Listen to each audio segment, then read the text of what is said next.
താലി eternal wedding collections by Chungath jewellery. ഇതെല്ലാം എന്റെ കല്യാണത്തിന് വാങ്ങിയതാ. വാവ്, ഇതെവിടുന്നാ? MV Chacko golden diamonds Angamaly. ദേശീയപാതയിൽ കോതകുളങ്ങരയിൽ വാഹനങ്ങൾ കൂട്ടിയിടിച്ച അപകടം. 5 കാറുകളും ഒരു ട്രാവലറുമാണ് അപകടത്തിൽപ്പെട്ടത്.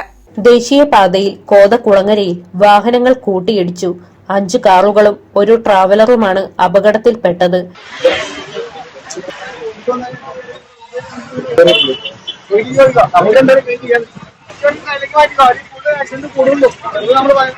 വാഹനങ്ങൾക്ക് കേടുപാടുകൾ സംഭവിച്ചെങ്കിലും ആർക്കും പരിക്കേറ്റില്ല. വ്യാഴാഴ്ച ഉച്ചയ്ക്ക് 2 മണിയോടെയായിരുന്നു അപകടം ഉണ്ടായത്. മുന്നിലൂടെ പോവുകയായിരുന്ന വാഹനം പെട്ടെന്ന് ബ്രേക്കിട്ടതോടെയാണ് മറ്റു വാഹനങ്ങൾ ഒന്നിനു പിറകെ ഒന്നായി കൂട്ടിയിടിച്ചത്. ചാലക്കുടി ഭാഗത്തു നിന്നും അങ്കമാലിയിലേക്ക് വരികയായിരുന്ന വാഹനങ്ങളാണ് അപകടത്തിൽപ്പെട്ടത്.